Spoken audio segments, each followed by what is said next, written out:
이 성경에 예언이 많이 나옵니다. 특별히 구약의 다니엘서와 신약의 요한계시록은 전체가 예언이지만 성경의 예언적 언어, 그러니까 미래를 미리 말씀하시는 그 예언적 언어가 성경 전체의 한 5분의 1쯤 됩니다. 그러니까 성경은 거의 예언이 되고 예언이 성취되는 과정으로 이루어져 가고 있습니다. 근데 오늘날 많은 사람들이 예언에 대해서 궁금해하긴 하지만 예언을 공부하는 사람들은 많지 않고 또 예언을 공부한다고 하더라도 제대로 알고 해석하는 경우는 매우 드물고 또 쉽지 않습니다. 물론 제가 전하는 이 예언 해석이 정답이라고 제가 장담은 못하지만 제가 지금 전하는 이 예언 해석은 역사적 예언 해석이고 성경 전체 흐름과 또 세계 역사와 가장 조화가 되는 적절한 해석이라고 제 나름대로 확신합니다. 그래서 저는 이 일을 거의 평생 동안 하고 있는데 최근에 이 방송을 통해서 예언의 기별을 들은 꽤 많은 목사님들에게 제가 연락을 받습니다.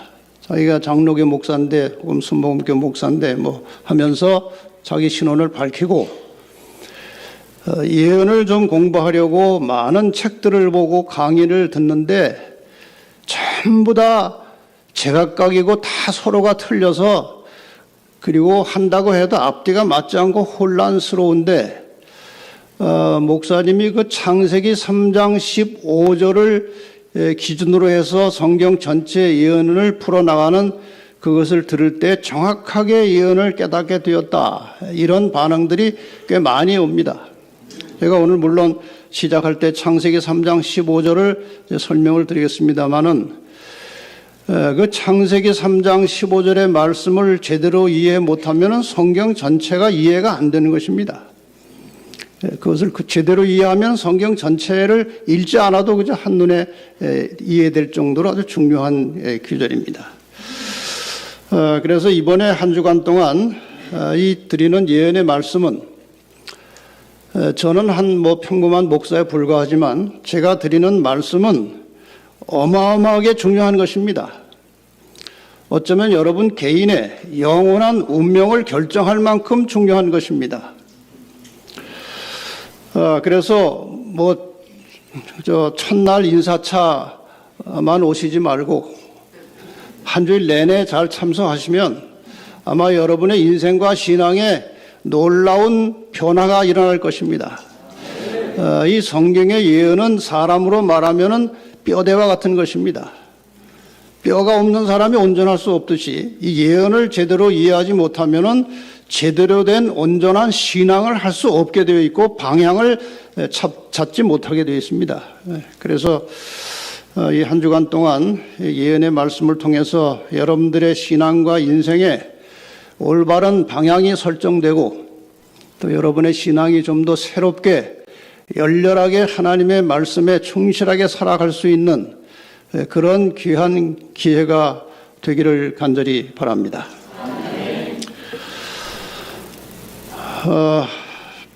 지금 우리는 지구라고 하는 땅덩어리에 발을 딛고 살아갑니다. 근데 이 지구라는 것이 우리가 좀 더 넓은 마음으로 생각해 보면 이런 것입니다.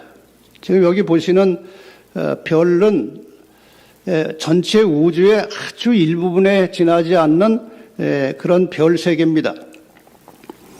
그런데 욥기서 26장 7절에 보면 그는 북편 하늘을 허공에 펴시며 땅을 공간에 다시며 이런 말씀이 나옵니다. 하나님께서 이 우주 공간에 이 땅을, 이 지구를 만들어 매달으신 것입니다. 이 지구는 공간에 떠서 지금 돌고 있어요. 거기에 우리가 발을 딛고 사는 것입니다. 그래서 우리가 이 하나님께서 인간을 구원하시는 이 구원의 역사를 이해할 때는 우주적인 차원에서 이 세상을 봐야 하는 것입니다. 지금 보시는 대로 이 우주 공간에 아주 작은 지구라는 땅덩어리가 어딘가에서 돌고 있고 우리는 거기에 발을 딛고 사는 것입니다. 지구가 저렇게 공중에 떠서 돌아가고 있어요. 저기에서 우리가 살고 있는 것입니다. 과연 이 지구에 사는 인간이, 인류가 앞으로 어떻게 될 것이냐? 이것은 매우 중대한 질문이에요. 근데 많은 사람들이 생각 없이 살아갑니다. 그냥 이것이 다인 줄 알고. 그러나 이 지구는 하나님께서 지금 관리하고 계시고, 그 다음에 지구에 있는 인류를 한 사람이라도 구원하셔서 성경 전체에 보면은 하나님이 우리와 함께 살고 싶어 하십니다. 그 살 사람들을 하나님께서 찾으십니다. 진리가 너희를 자유케 하리라. 하나님의 말씀의 진리를 올바로 깨닫고 그 진리를 따라 사는 사람들을 하나님께서 데리고 같이 사시겠다는 것입니다. 그런데 이 지구가 지금 형편을 보면 형편이 없습니다. 얼마나 죄가 가득 차고 얼마나 혼란스럽고 얼마나 무질서한지 모릅니다.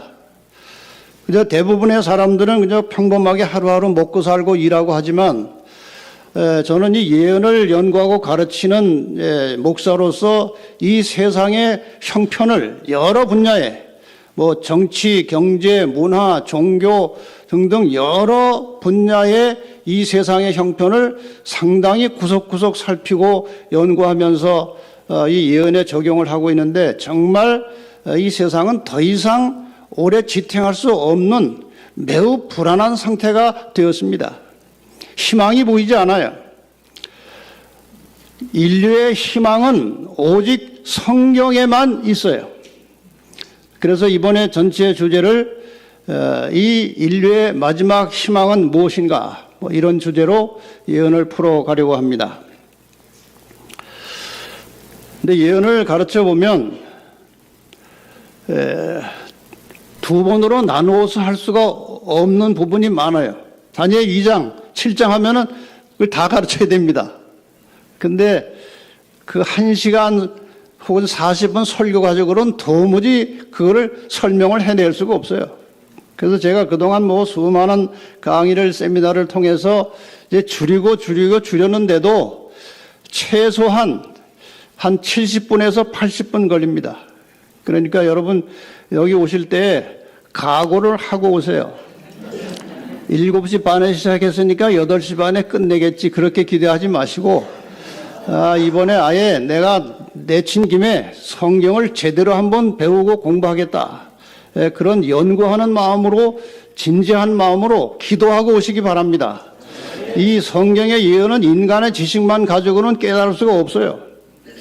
기도하시고 이번 기간 동안에 성령께서 지혜를 주셔서 올바른 깨달음을 얻고 신앙을 바르게 할 수 있도록 그렇게 기도하고 오시기를 바랍니다.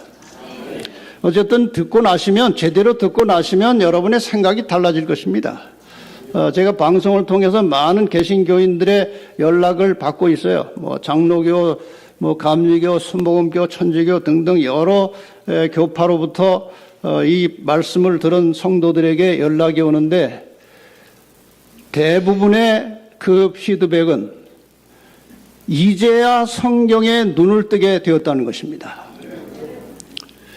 이제야 하나님께서 인간을 구원하시는 뜻이 무엇인지 바르게 알게 되었다는 것입니다. 그래서 이번에 우리 함께 모인 이 자리에서 그런 여러분의 개인적인 신앙생활과 인생에 놀라운 변화가 시작되기를 바랍니다. 인간이 범죄하기 전에는 아주 밝고 깨끗한 세상이었습니다. 그런데 인간 세상에 이제 죄가 들어왔습니다. 점점 어두워졌습니다. 거의 세상 모든 사람들이 하나님의 뜻을 거스르고 살아가는 아주 죄악이 극도에 달했습니다. 그 상태를 하나님께서 이렇게 설명하십니다. 창세기 6장 5절로 7절. 여호와께서 사람의 죄악이 세상에 관영함과 그 마음의 생각의 모든 계획이 항상 악할 뿐임을 보시고, 모든 사람이 거의 다 항상 악했다고 하는 것은 하나님의 뜻대로 돌이킬 수 있는 가능성이 없어졌다는 것입니다. 이렇게 죄가 가득 찬 세상에 한 가족이 남아 있었는데, 아시는 대로 그 사람들이 노아의 가족이었습니다. 여러분이 이 이야기를 잘 아십니다. 얼마나 사람들이 타락하고 불법에 또 무법에 그렇게 나쁜 죄를 저지르고 살았는지, 노아가 그렇게 오랜 세월 전도하고 방주를 짓고 이상한 일들이 벌어지고 있었지만 한 사람도 돌아오지 않았습니다. 그래서 하나님께서 홍수로 세상을 심판하셨고 모든 악인들이 멸망을 당했습니다. 이것은 이 지구 역사 마지막에 있을 하나님의 심판의 본보기였습니다. 마지막에도 하나님께서 모든 악을 멸하시고 노아의 가족처럼 신실한 하나님의 백성들을 구원하신다는 그러한 하나의 표징이었습니다. 그리고 예수님께서 누가복음 17장에 노아의 때와 된 것 같이, 노아의 때에 된 것 같이 인자의 때도 그러하리라. 그러니까 이 마지막 인자의 때라고 하는 것은 예수님께서 오실 때를 말하는 것입니다. 이 세상 종말에 예수님께서 재림하실 때에도 이 세상의 상태가 죄악으로 충만하여 가득할 것이라고 하는 그러한 예수님께서 예언을 미리 하셨습니다. 이렇게 해서 사람들이 먹고 마시고 장가들고 시집가고, 이것이 그냥 먹고 마시고 장가들고 시집가는 것이 아니고 아주 불의하게 불법으로 먹고 마시고 장가가고 시집가는 일들이 있을 것이라는 말씀인데, 중요한 것은 홍수가 나서 저희를 다 멸하기까지 깨닫지 못한 것입니다. 이러한 일이 인자의 나타나는 날에도 그러하리라. 예수께서 재림하실 때에도 이런 일이 있을 것이라. 그런데 오늘 우리가 당면하고 살고 있는 세상이 지금 노아의 때처럼 그렇게 악한 세상이 된 것입니다. 자, 이제 우리가 살고 있는 이 지구 전체에 대해서 그동안 제가 연구한 것 중에 지극히 일부지만 지구를 종합 검진을 좀 하려고 합니다. 우리가 건강 상태를 알려고 검진하듯이 제가 지구도 검진을 좀 해보려고 합니다. 다 아시는 이야기지만 종합해서 말씀을 드리겠습니다. 지금 이 지구상에 우리가 여러 뉴스 매체를 통해서 보고 느끼듯이 이런 해일과 지진과 산불, 홍수, 한쪽에서는 기근, 이러한 자연재해와 재난이 쉴 새 없이 일어나고 있습니다. 이것을 당해보지 않은 사람은 잘 못 느끼지만 이 현장에 있던 사람들은 지구의 종말이 왔구나 하고 느낄 정도로 이 심각한 사건들이 세상을 뒤덮고 있습니다. 온 지구상에 테러와 전쟁과 내전이 쉴 새 없이 일어나고 있음을 우리는 이 시대에 특별히 많이 보고 있습니다. 그 다음에 참 괴이한 현상들이 일어나고 있습니다. 동성애, 성전환, 마약과 좀비 현상, 노숙자들, 미국에도 이렇게 노숙자가 많을 것이라고 누가 상상이나 했겠습니까? 이 부자 나라에서, 이 좋은 나라에서 인간성이 거의 황폐화되어 가고 있습니다. 여러분, 저기 성전환자들이 이제 성전환자가 미인대를 했어요. 미인대. 저게 남자들입니다. 남자가 여자로 전환을 해가지고 남자끼리 미인대를 하는 장면이에요. 참 볼만하죠. 이것이 오늘 이 세상이에요. 더 나아가서 이 동성애가 얼마나 편만한지요. 이 동성애에 대해서 무슨 비난하거나 그 정죄하면 이제 잡혀갑니다. 이런 세상이 된 거예요. 사탄 교회가 아주 급속도로 확장되어 갑니다. 사탄도 자기가 이제 신이라고 주장해 왔고 지금은 아주 노골적으로 자기를 신격화시켜서 사탄 교회, 사탄 성전들이 여기저기 생겨나고 있습니다. 특히 미국 사람들이 사탄 교회에 아주 탐닉하고 있다고 하는 보도가 자주 나옵니다. 사탄이 인간의 문화를 지배합니다. 특히 음악을 가지고 이제 지배를 합니다. 뉴에이지 뮤직 혹은 데블 뮤직 해서 사탄의 음악이 세상을 점령하고 있습니다. 여러분, 노래를 함부로 듣지 마시고 아주 보수적이고 경건한 찬양을 주로 들으시기를 바랍니다. 다른 노래를 들으면 시작은 괜찮은 것 같지만 결국은 그 사탄의 정신이 스며들어가게 되어 있습니다. 여러분이 할로윈 데이를 그 쉬는 날이라고 즐기시는지 뭐 또 이런 게 뭔지 모르고 재미있어 하시는지 모르지만 이거 상당히 그 아주 무서운 날입니다. 뭐 자세한 설명 제가 드릴 시간 없습니다만은 이 죽음의 신의 제사를 올리는 관습이 옛날부터 있었어요. 죽음을 신으로 보고 죽음의 신이 찾아오지 않도록 제사 드리는 그런 만성절이라는 게 있었습니다. 죽은 자의 영혼을 달래서 악령을 쫓아내는 행사입니다.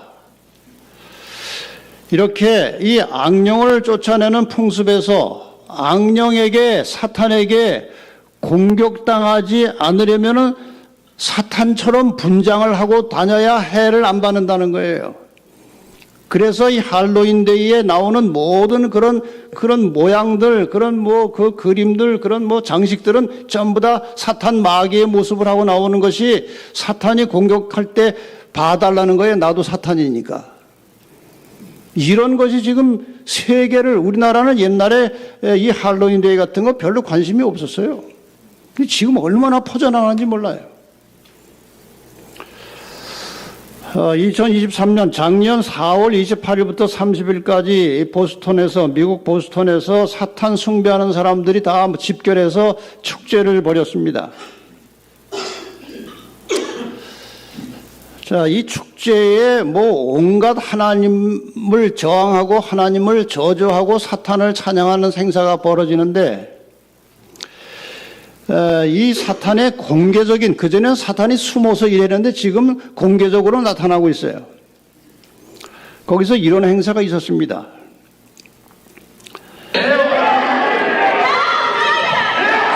사탄 만세 하는 거예요.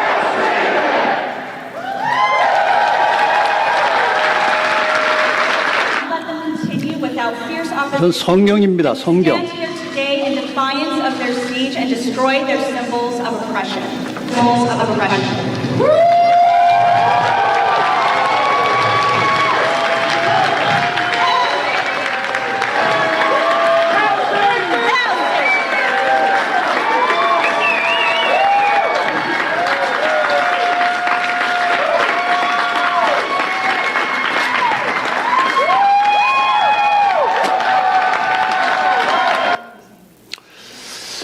이것이 오늘 우리가 살고 있는 세상의 형편입니다.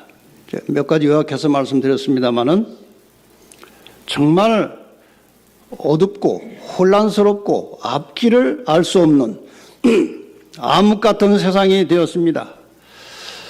그런데 베드로서 1장 19절에 보면은 또 우리에게 더 확실한 예언이 있어 어두운 데 비추는 등불과 같으니, 지금 이 혼란스럽고 어두운 세상에 우리의 갈 길을 밝혀주는 확실한 등불은 예언입니다. 다른 말로 하면 예언을 제대로 모르면 인생도 신앙도 올바르게 갈 수 없다는 것입니다. 그래서 성경 예언은 이 불안하고 불확실한 세상의 미래를 밝혀주는 등불과 같은 것입니다. 이번 기간 동안에 여러분은 이 등불을 밝히 켜서 들게 되시기를 바라고 올바르게 인생을 살고 올바른 신앙을 하게 되시기를 바랍니다. 우리가 잘 아는 이 구약과 신약이라는 성경, 이것은 약속입니다. 분명한 하나님의 약속이에요. 이 구약과 신약은 무슨 약속인가? 아시는 대로 구약은 죄로 인해서 죽을 수밖에 없는 인간들을 살려내시고 구원하시기 위해서 여자의 후손 예수께서 이 땅에 오시겠다는 하나님의 약속입니다. 그 약속대로 여자의 후손 예수 그리스도는 이 땅에 오셨고 십자가에 돌아가심으로 인간의 구원의 문을 열어놓으시고 하늘로 가시면서 다시 약속을 하셨습니다. 그 약속이 신약입니다. 이 신약은 예수님께서 다시 오시겠다는 약속이에요. 예수님께서 다시 오시는 순간에 이 지구상에 사는 모든 인간 각각 개인의 영원한 운명이 결정될 것입니다. 그러니까 성경은 예수님에 대한 약속이에요. 예수님의 초림은 죄로부터 인간을 구원하시겠다는 약속이고, 재림의 약속은 죄로부터 구원받은 인생들을 데리러 이 세상에서 구출하기 위해서 다시 오시겠다는 약속입니다. 그래서 예수님께서는 요한복음 5장 39절에 이렇게 말씀하십니다. 우리 같이 한번 읽어볼까요? 시작. 너희가 성경에서 영생을 얻는 줄 생각하고 성경을 상고하거니와 이 성경이 곧 내게 대하여 증거하는 것이로다. 성경 전체는 다 예수 그리스도를 증거하는 것입니다. 우리가 성경을 읽으면서 예수를 제대로 보지 못하면 그건 빗나간 것입니다. 그래서 이번 기간 동안에 비록 성경의 예언의 말씀을 공부하지만 그 모든 예언의 중심에는 예수 그리스도가 계시는 것입니다. 어떤 사람들은 예언 전도, 복음 전도로 나누지만 그건 나눌 것이 아니고 예언 자체가 복음이에요.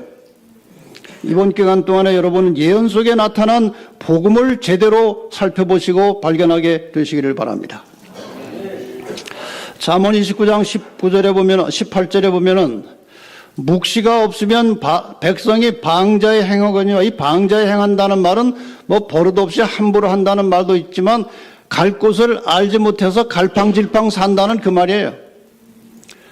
예언이 없으면, 이 묵시라고 하는 것은 영어에 리볼레이션이라고 되어 있고 이것은 계시와 예언을 말하는 것입니다. 예언을 제대로 모르고 예수 믿으면 갈팡질팡 제대로 길을 못 찾는다는 거예요. 아모스 3장 7절에 보면은 주 여호와께서는 자기의 비밀을, 여기에 하나님의 비밀은 인간을 구원하시는 그 원리, 하나님의 섭리를 말하는 것입니다. 주 여호와께서는 자기의 비밀을 그 종 선지자들에게 보이지 아니하시고는 결코 행하심이 없으시리라.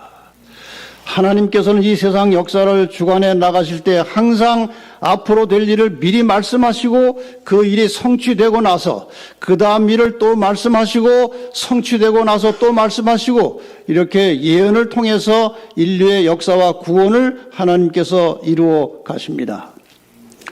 많은 사람들이 다니엘과 요한계시록을 인봉된 책이라고 펼쳐보지도 않고 펼쳐보지도 말라고 말하는 목사들이 많습니다. 그건 예언을 너무나 모르는 것입니다. 요한계시록 1장 3절에 보면은 이 예언의 말씀을 읽는 자와 듣는 자들과 그 가운데 기록한 것을 지키는 자들이 복이 있나니 때가 가까움이라. 여기 때가 가깝다는 것은 예수님의 재림의 때가 가까이 왔다는 것입니다. 재림이 가까이 온 종말의 시대에 이 예언의 말씀을 지금 우리의 상황을 비교해서 말씀드리면은 이 예언의 말씀을 가르치는 자와 듣는 배우는 자들과 그 다음에 이 말씀을 지키는 자들이 복이 있다고 말씀하셨습니다. 이 복이라고 하는 것은 예수님 재림하실 때 하늘에 구원받게 되는 영생을 말하는 것입니다. 기독교인들이 궁극적으로 추구하는 것은 영생입니다.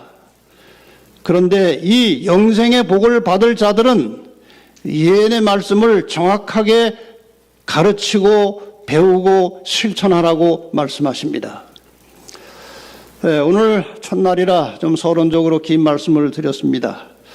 그래서 이번 한 주간 동안에 이제 함께 나눌 중요한 핵심적인 예언의 말씀 제목을 좀 다시 설명하겠습니다. 오늘은 다니엘서 2장을 가지고 천지가 개벽하는 날이 다가온다, 이런 제목으로 말씀을 드리겠습니다. 그 다음에 다니엘서 7장에 적그리스도가 나타나는데 이 세상에 오늘 기독교를 믿는다고 하는 수많은 사람들이 이 다니엘 7장을 제대로 모르기 때문에 적그리스도가 누군지를 모릅니다. 요즘 많은 교회에서 적그리스도 하면서 가르치는 거 보면은 전부 다 성경과 맞지 않는 것들입니다. 이번에 다니엘서 7장을 통해서 역사의 종말에 등장하는, 또 이전에 한번 나타났던 그 적그리스도가 누군지 아주 분명하게 깨닫게 되실 것입니다. 그 다음에 많은 사람들이 궁금해하는 짐승의 표 환란과 666에 대해서 계시록 13장으로 세 번째 날 수요일에 공부하겠습니다.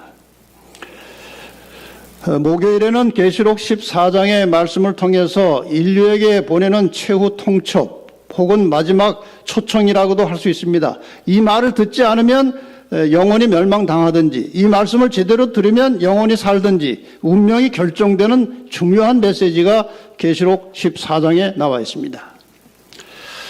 그 다음에 이 지구 역사의 종말에 누가 과연 끝까지 하나님의 백성으로 살아남게 될 것이냐, 계시록 12장을 공부하고 토요일 날 마지막 시간에는 여러분들이 궁금해하시는 아마겟돈 전쟁과 함께 그 아마겟돈 전쟁 이후에 이 세상이 어떻게 될 것인지에 대한 말씀을 계시록 20장을 가지고 이제 공부를 하겠습니다.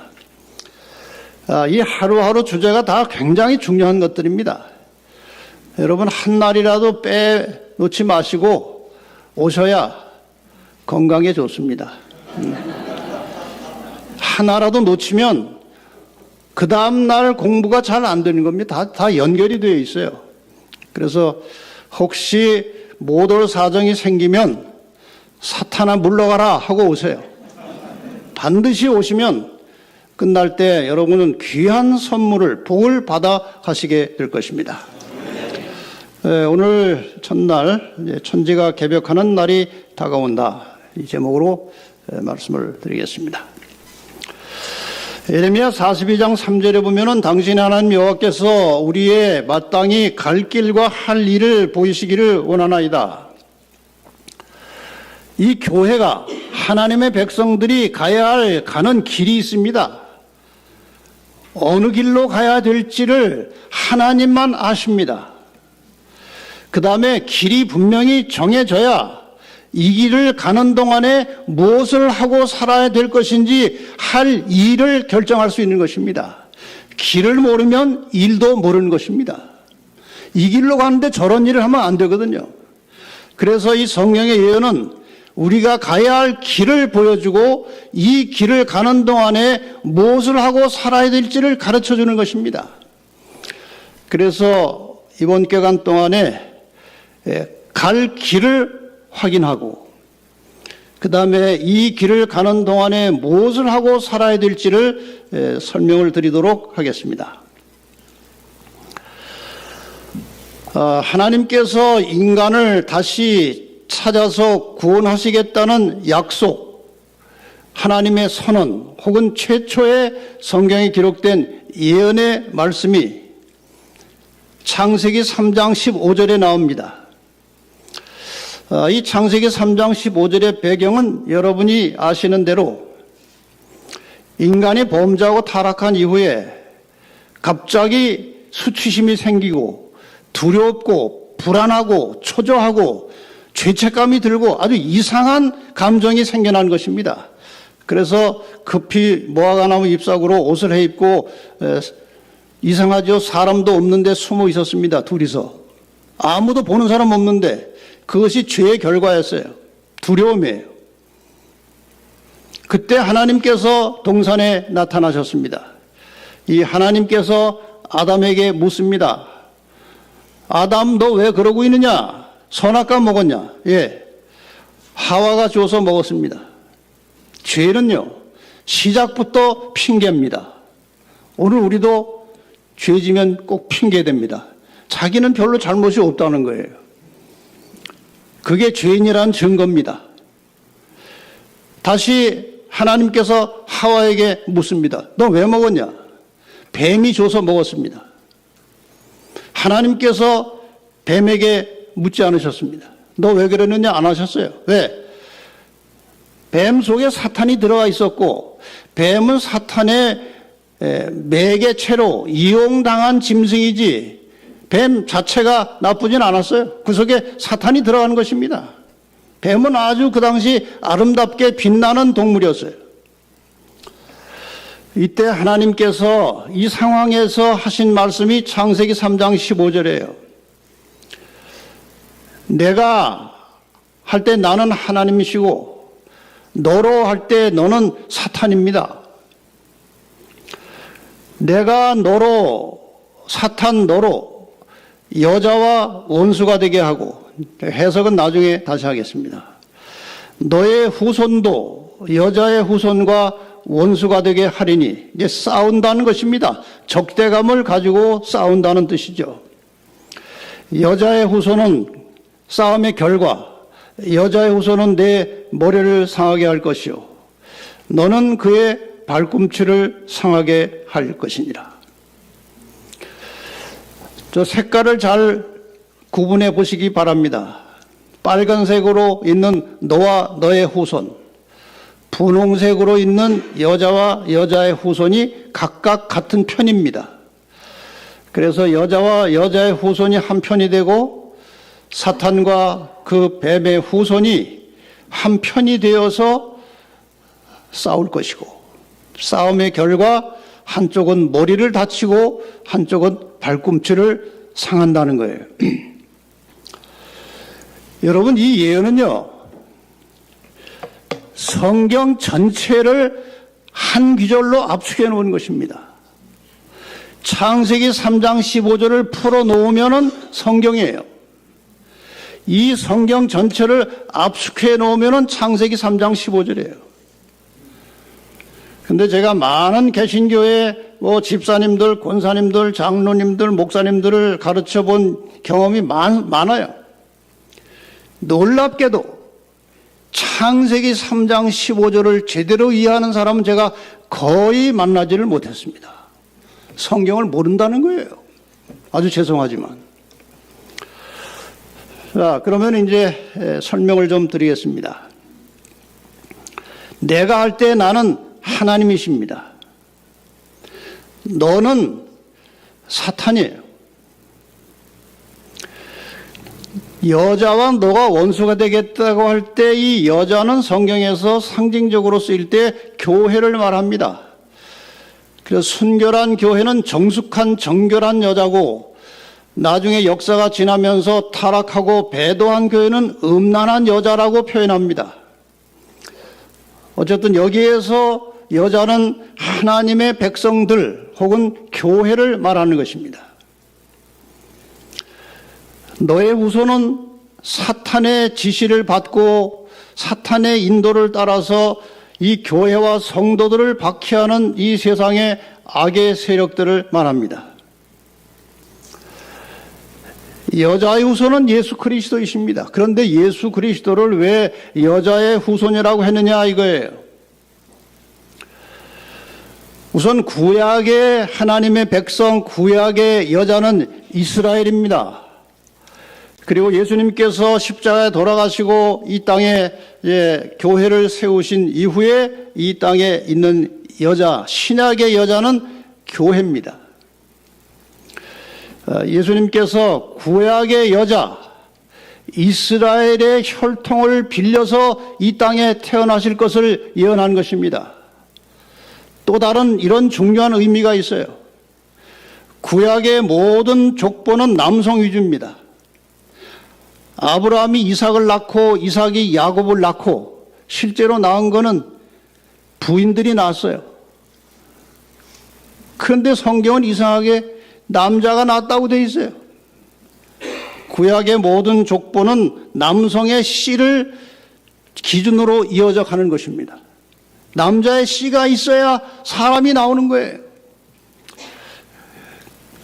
그런데 예수 그리스도는 남자의 씨와 상관없이 바로 여자에게서 나왔어요. 예수님을 낳게 한 남자가 없는 것입니다. 그래서 예수님은 여자의 후손이라고 할 수밖에 없는 거예요. 이렇게 해서 이제 싸움이 시작된 것입니다. 교회와 예수님이 성경에 나오는 선이고 이 세상과 사탄이 악입니다. 싸움의 승패는 이미 결정이 나 있습니다.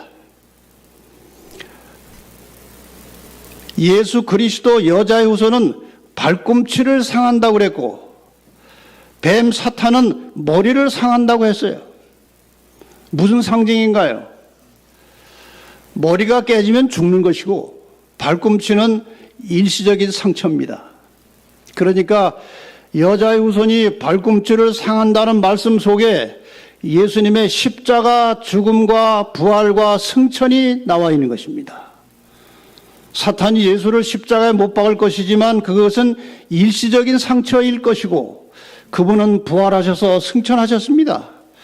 그러나 마침내 사탄은, 이 악은 머리를 상하고 영원히 멸망당하는 것입니다. 여러분, 선악의 싸움에서 선이 고생은 하고 핍박은 당하고 어려움도 당하지만 선은 반드시 이깁니다. 악은 마치 이길 것처럼 보이지만 반드시 집니다. 그래서 성도들에게 인내가 필요하다고 말씀하셨어요. 교회와 마치 교회가 쓰러질 것처럼 사탄의 손에 다 넘어갈 것처럼 보이지만 절대로 교회는 지지 않습니다. 여러분, 절대로 교회를 떠나지 마시기를 바랍니다. 교회가 이길 것입니다. 선이 이길 것입니다. 여러분, 세상이 아무리 악하고 거짓말하고 불법으로 돈을 벌지라도 여러분은 절대로 거짓말하지 말고 올바른 방법으로 사시다가 승리하시게 되기를 바랍니다. 이 말씀을 그림으로 표현하면 이것입니다. 여자의 후손이 2000여 년 전에 베들레헴에서 태어나셨습니다. 이것이 여자의 후손이 이 땅에 오신 것입니다. 그 다음에 십자가에 못 박히신 것이 바로 발꿈치를 상한 것입니다. 그리고 사탄과 그의 후손들이 머리를 상한 것은 재림 때 완전히 멸망당할 것입니다. 1차적으로는 십자가를 통해서 사탄은 패배한 것이고 그 결과 마지막 심판은 재림 때 있을 것입니다. 성경의 모든 내용은 이 싸움에 대한 이야기예요. 선악의 싸움에 대한 이야기입니다. 그런데 우리가 예언을 가만히 살펴보면 악이 마치 선처럼 행세하는 세상이 있고 분간할 수 없는 마치 양의 탈을 쓴 이리가 얼마나 많은지 모릅니다. 그것을 분별할 수 있는 지혜가 어디서 나오느냐? 예언을 통해서 나오는 것입니다. 예언에 합당하게 가르치는 자들이 참 목자고 예언을 제대로 가르치지 못해서 갈 길을 제대로 사람들에게 제시하지 못하면 그것은 양의 탈을 쓴 이리고 거짓 목자예요.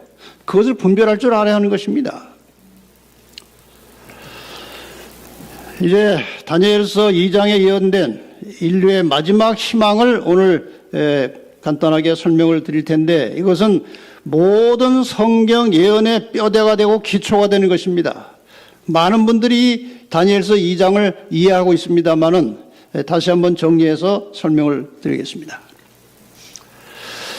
다니엘서 2장에 예언된 인류의 마지막 희망의 이야기는 다니엘서 이제 1장에 나타난 이야기로부터 시작이 됩니다. 유다왕 여호야김이, 여러분 유다라고 하는 말을 잘 좀 이해를 하셔야 되는데, 이스라엘 백성들이 이제 가나안 땅에 사는 동안에 사사시대가 지나고 왕들의 시대가 열렸습니다. 그때 사울왕, 다윗왕, 솔로몬 왕이 통일 왕국을 이루었는데, 솔로몬 왕 때에 나라가 남북으로 나누어졌습니다.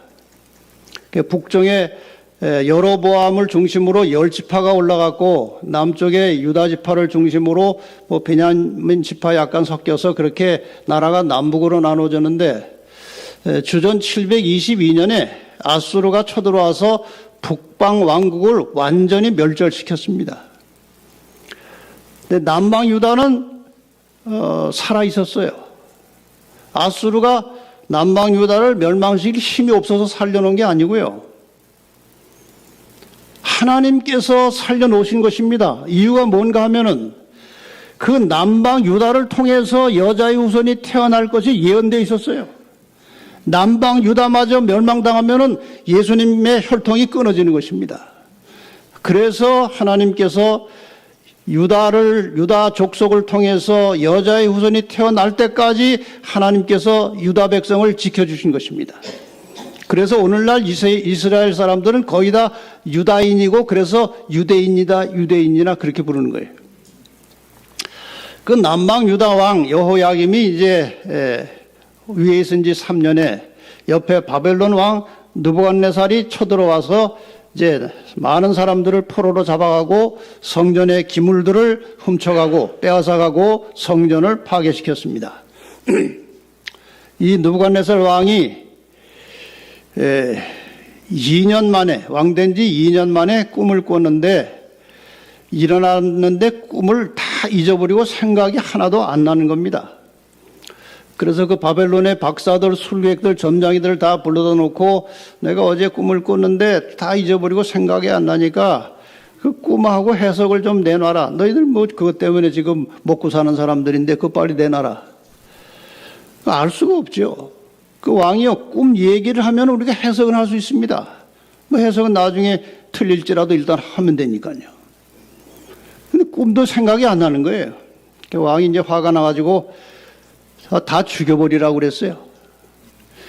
근데 그 현장에는 없었는데, 아마도 이들의 박사 그룹 중에 다니엘과 친구들이 있었던 것 같아요.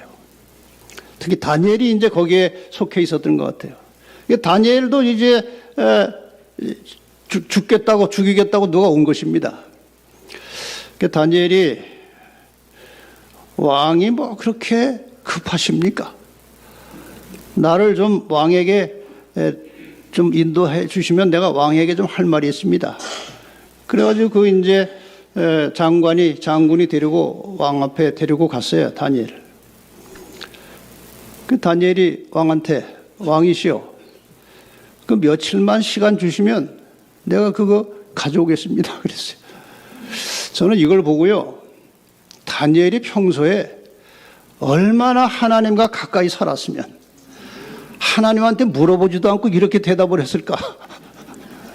확신도 없었는데, 근데 다니엘은 늘 하나님과 교제하고 교통하고 살았기 때문에 하나님께서 가르쳐 주실 것을 믿었습니다. 믿음이라는 것은요, 매일 하나님과 가까이 동행하는 사람들에게 믿음이 있는 거예요. 기도도 별로 안 하고 동행도 안 하다가 무슨 일 생기면은 믿습니다 하면 그거 아무 소용 없어요. 요새 뭐 믿습니다를 너무 막 세게 하는 사람들은 믿습니다 그래. 그 말 세게 한다고 믿음이 생기는 게 아니에요. 믿음은 마음의 중심에서 나오는 거예요.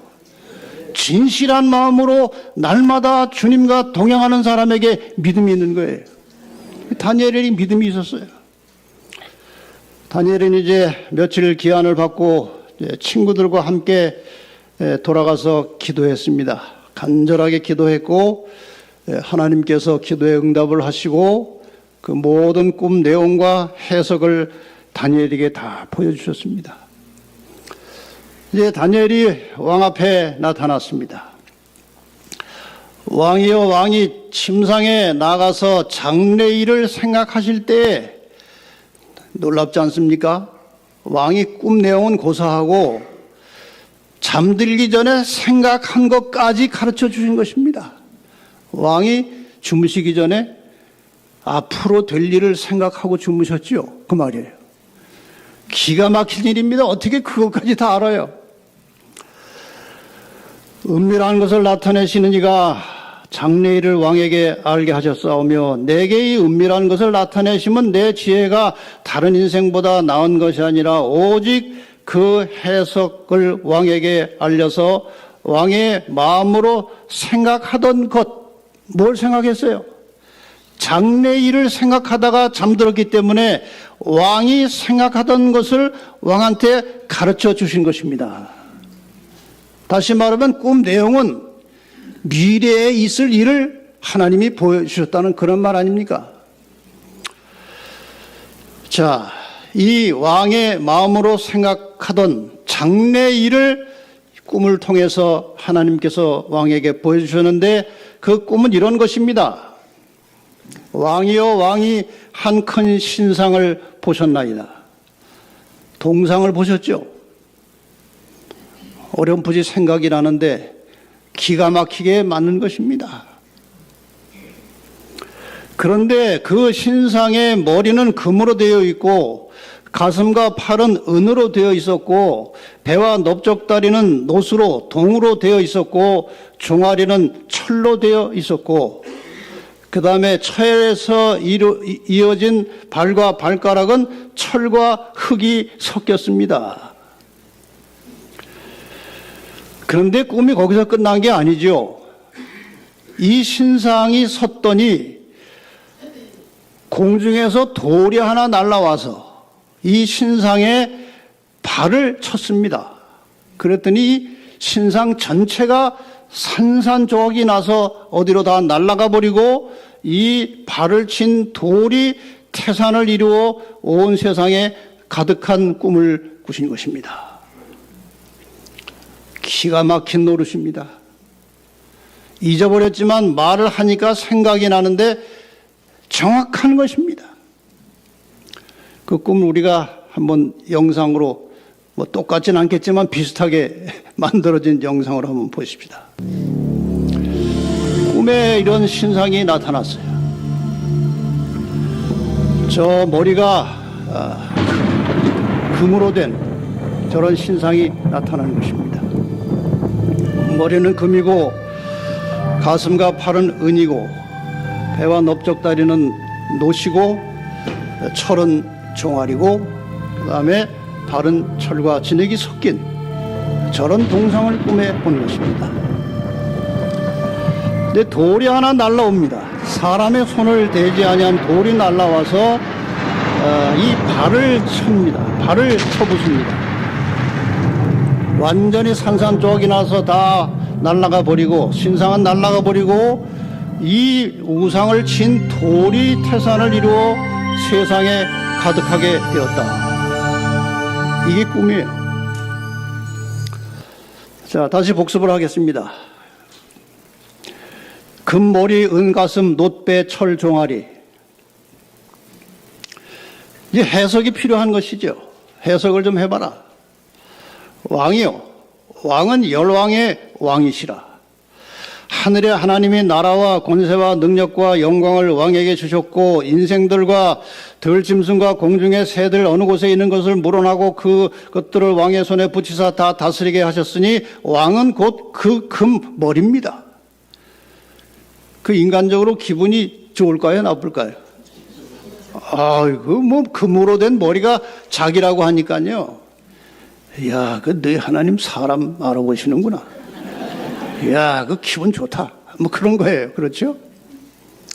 그런데 왕의 후에 왕만 못한 다른 나라가 일어날 것이요. 그러니까 이것이 장래일입니다. 왕이 지금 이 나라의 바벨론의 왕이지만 왕 후에 장래에 다른 왕이 또 나올 것입니다. 이거예요.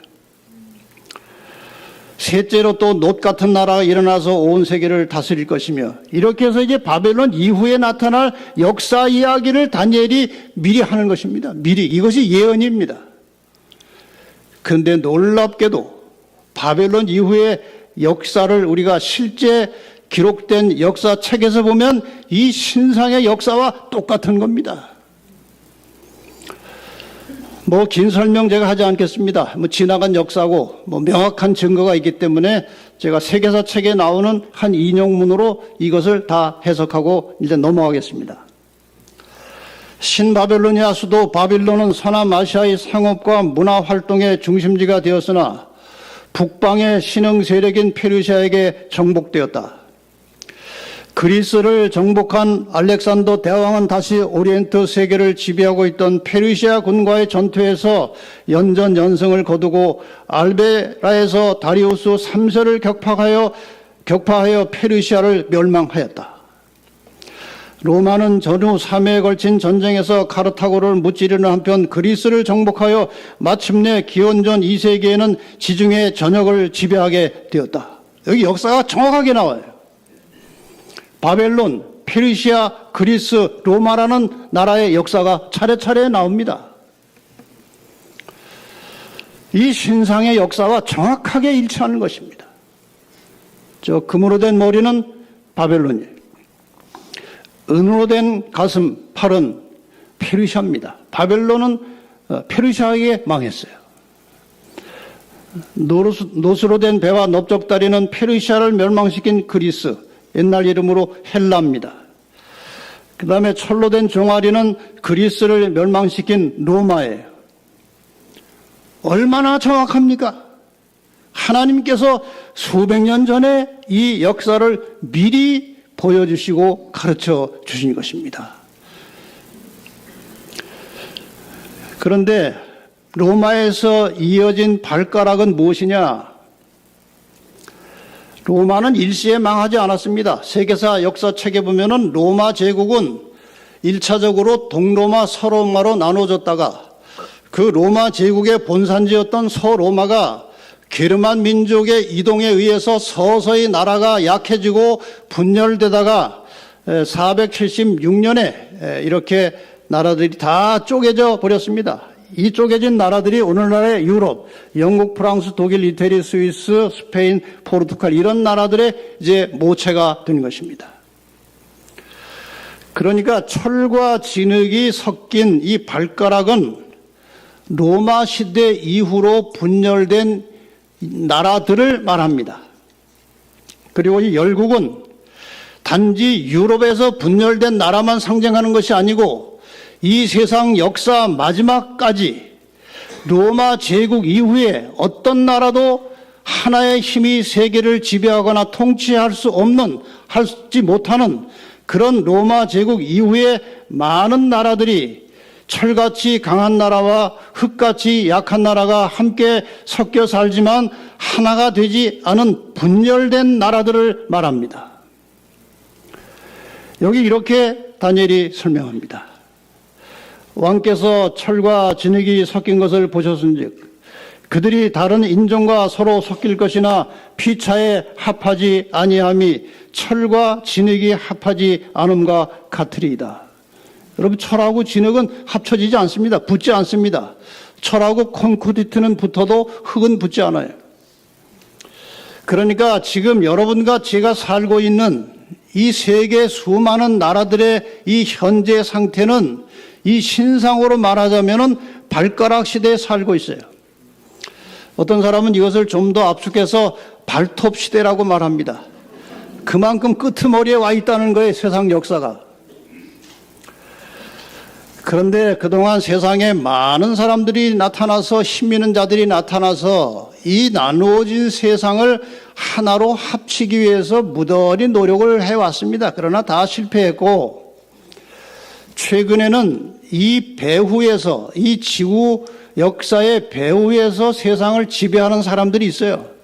지금 우리 눈에 가시적으로 보이는 대통령들은 다 그들의 하수인들이에요. 그들을 지배하는 계층이 있는데 요즘에 이것이 다 노골적으로 여러 뉴스 매체에서 책들을 통해서 다 드러나는데 그 사람들을 우리는 글로벌리스트 혹은 엘리트 그런 명칭으로 부르는데 뭐 다 이제 공개된 것이기 때문에 뭐 저도 공개적으로 말씀을 드리겠습니다. 이런 사람들이에요. 록펠러, 빌 게이츠, 소로스, 로스차일드. 로스차일드는 얼마 전에 죽었고 그 아들이 이제 계승을 하고 있죠. 그 다음에 이 슈밥이라는 사람, 유발 하라리, 프란시스코 교황 이런 사람들이 세상 역사를 뒤에서 좌지우지하는 사람들이에요. 얼굴이 나타난 사람들이 있고 숨겨진 사람들이 있지만 어쨌든 눈에 보이는 흔하게 이름 나오는 대통령들은 이들의 하수인들입니다. 이들이 시키는 대로 하는 것입니다.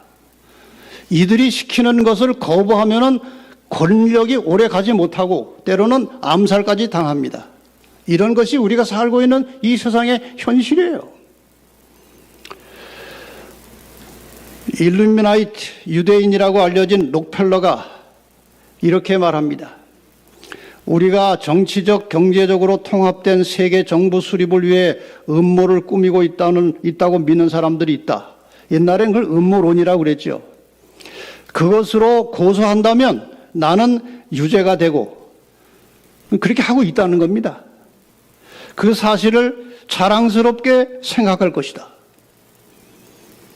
이제는 노골적으로 이 세상 모든 나라를 하나로 합쳐서 지배하고 통치하고 감시하고 통제하려고 하는 그런 계획들이 아주 노골적으로 구체적으로 실제적으로 진행되고 있는 그런 세상에 여러분과 제가 살고 있는데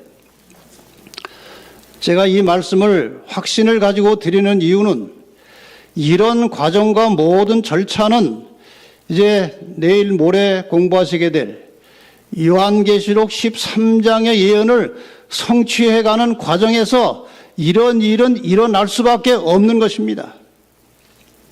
제가 수요일 날 말씀을 다시 더 드리겠습니다. 시편 2편 1절로 3절에 이렇게 말씀하십니다. 어찌하여 열방이 분노하며 민족들이 허사를 경영하는고. 세상을 하나로 통치해서 다스리고자 하는 이러한 민족들이 하는 일이 허사라는 것입니다. 세상의 군왕들이 나서며 관원들이 서로 꾀하여 여호와와 그 기름 받은 자를 대적하며 우리가 그 맨 것을 끊고 그 결박을 벗어버리자. 여기 기름 부음을 받은 자는 예수 그리스도이십니다. 메시아예요. 대적하고 맨 것을 끊어버리자. 종교적 속박에서 종교적 가르침에서 벗어나자는 것입니다. 여러분 세상 종말에는 기독교가 몹시 핍박을 받을 것이 아주 뻔합니다. 기독교가 주적이에요. 그 중에서도 마지막까지 하나님의 계명을 지키는 자들이 마지막 표적이 되는 것입니다. 이번 기간 동안에 이 모든 것들을 같이 공부하겠습니다. 그렇게 하는데 하늘에 계신 자가 웃으시며 너희들 그래봐야 아무 소용없다. 세상을 통치하는 것은 너희가 아니고 나야. 이렇게 말씀하시는 거예요. 자, 세상은 어떻게 끝난다고 되어 있습니까? 역사를 보면은 돌로 끝납니다. 사람의 손으로 하지 아니하고 뜨인 돌이 신상의 철과 진에게 발을 쳐서 부숴뜨렸다. 이 돌이 태산을 이루어 세계에 가득하였다. 이것이 성경의 역사의 결론이에요. 돌이 무엇이냐? 성경은 성경으로 풀어야 맞습니다. 돌이 무엇인지 고린도전서 10장 4절에 반석은 돌은 그리스도라고 되어 있어요. 베드로전서 2장 4절에도 예수님을 산 돌이라고 말씀하셨습니다. 예수님이 성경에 많은 상징으로 표현되는데 그 중에 대표적인 것이 돌로 표현된 것입니다. 여러분, 그 금은 동철, 그 다음에 그 밑에 이렇게 흙과 진액이 섞인 것 쭉 보면요, 내려갈수록 값은 싸지고 강도는 커집니다. 금, 은, 동, 철. 내려갈수록 값은 싸지만 강도는 점점 강해집니다. 맨 밑에는 철과 진액이 섞여서 철이 있어요. 여러분, 철보다 강한 게 무엇인지 아십니까? 돌이에요. 금강석, 돌입니다. 가장 강한 나라는 돌나라입니다. 돌나라를 만들기 위해서 오시는 분은 돌이신 예수 그리스도예요. 예수님께서 제자들에게 확고하게 약속하셨습니다. 내가 다시 온다. 내가 잠시 후에 죽을 것이고 부활할 것이고 하늘로 갈 것인데 내가 다시 온다. 다시 와서 너희를 내게로 영접하여 나 있는 곳에 너희도 있게 하리라. 여러분, 예수님이 하늘로 가신 예수님이 계신 곳이 어디예요? 하나님의 보좌가 있는 하늘입니다. 이 광활한 우주에 높은 어느 한 공간에 하나님이 존재하고 계시는 거예요. 거기에 천사들이 있는 것입니다. 예수님께서 거기에서 오셨고 그리로 가셨습니다. 그리고 다시 온다고 약속을 하고 가셨습니다. 히브리 9장 28절에 이 초림과 재림을 한꺼번에 말씀하십니다. 히브리 9장 28절. 이와 같이 그리스도도 많은 사람의 죄를 담당하시려고 단번에 들이신 바 되셨고 구원에 이르게 하기 위하여 죄와 상관없이 자기를 바라는 자들에게 두 번째 나타나시리라. 이것이 다니엘서 2장에 예언된 돌나라입니다. 열왕의 때에 많은 왕들이 약한 나라 강한 나라가 섞여 사는 열왕의 때 하늘에 하나님이 한 나라를 세우실 것이다. 이 나라는 영원히 망하지 아니할 것이다. 그동안의 모든 인간의 나라는 망하고 흥하고 그런 역사가 반복됐지만 이 마지막 때에 세워지는 하나님의 나라는 망하지 아니할 것이다. 그 국권이 다른 백성에게로 돌아가지도 아니할 것이고 도리어 이 모든 나라를 쳐서 멸하고 영원히 설 것이라. 이게 하나님의 나라고요. 분명히 이 나라는 다시 올 것입니다. 재림은 분명히 올 것입니다. 믿으십니까?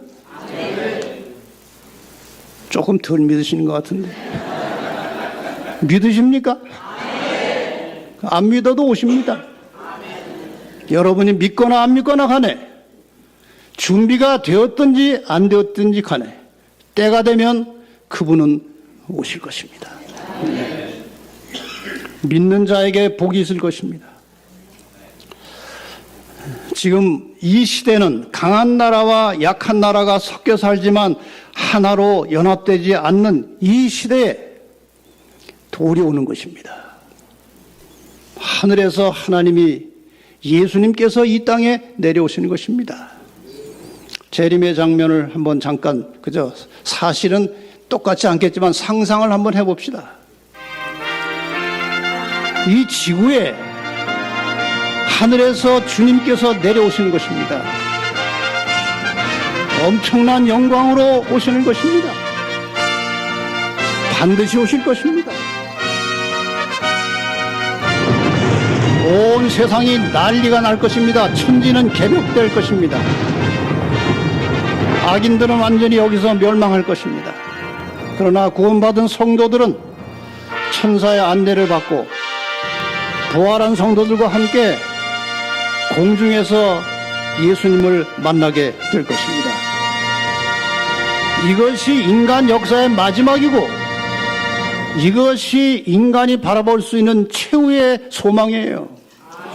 더 이상 희망이 없는 것입니다. 내가 진실로 속히 오리라. 이것은 성경 요한계시록 마지막 부분에 나오는 말입니다. 예수님께서 살아계실 때 말씀을 하셨습니다.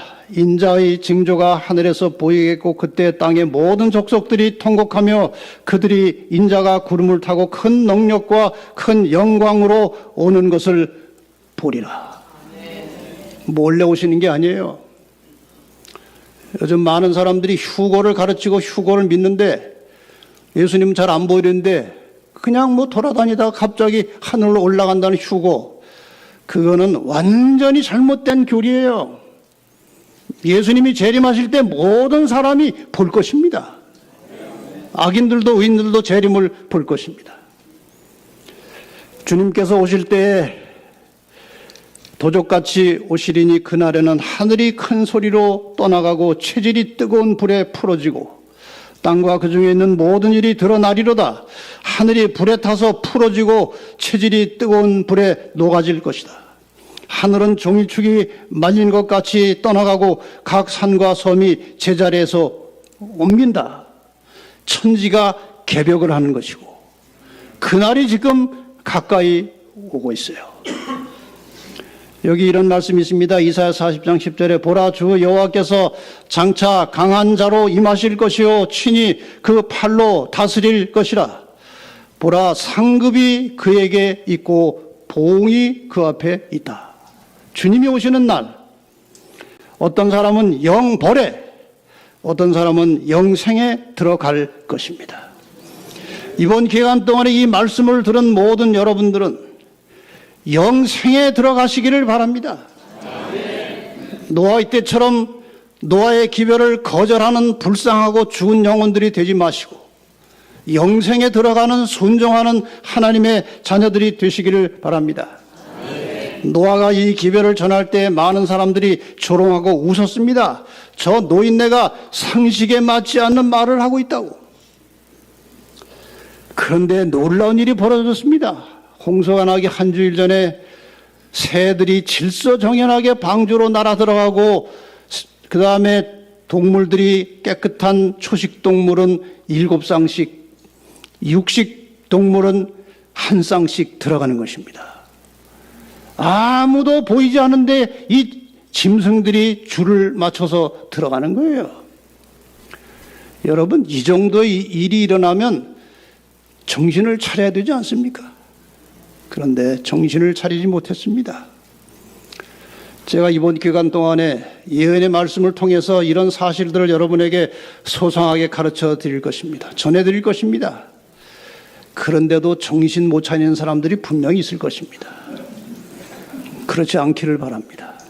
분명히 주님은 오십니다. 드디어 비가 쏟아진 거예요. 여러분, 이때 여러분의 한번 입장을 여기에 두고 생각해 보시길 바랍니다. 안 믿고 방주에 안 들어간 사람들의 형편이 저런 겁니다.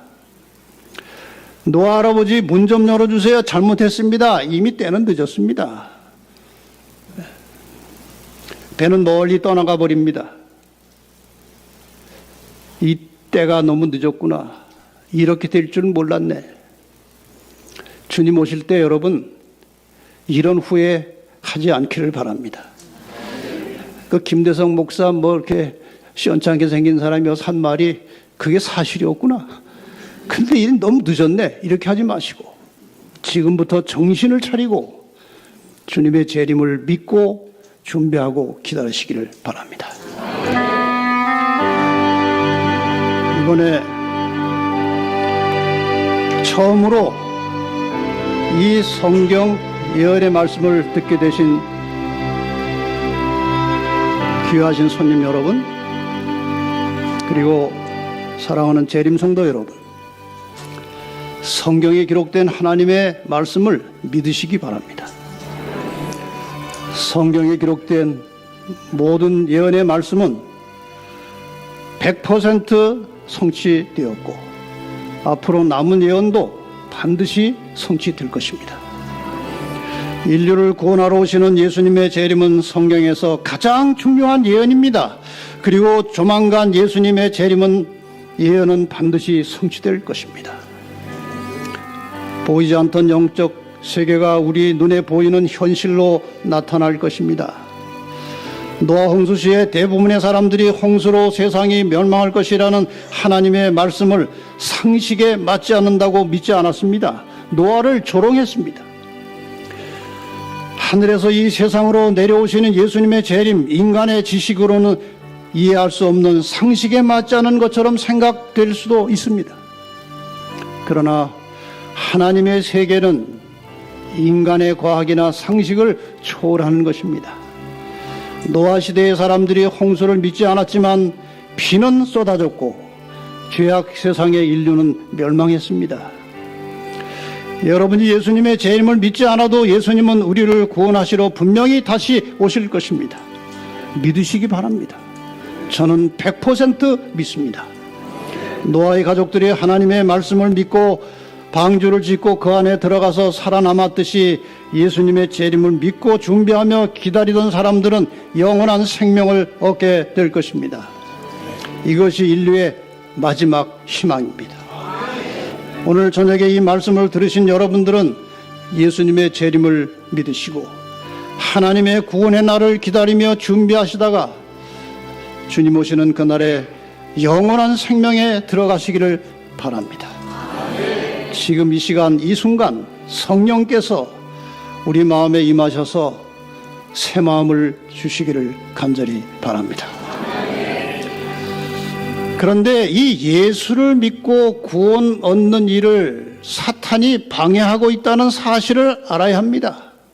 어떻게 방해하고 있는지, 어떻게 하나님을 믿긴 믿지만 잘못 믿게 우리를 다른 길로 인도하고 있는지, 그 이야기가 내일 다니엘 7장에 나옵니다.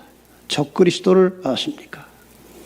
이 내일의 말씀을 제대로 이해하면 그 이후에 계속되는 계시록의 말씀이 잘 이해가 될 것이고, 내일을 놓치면 그 다음 말씀이 가물가물할 것입니다.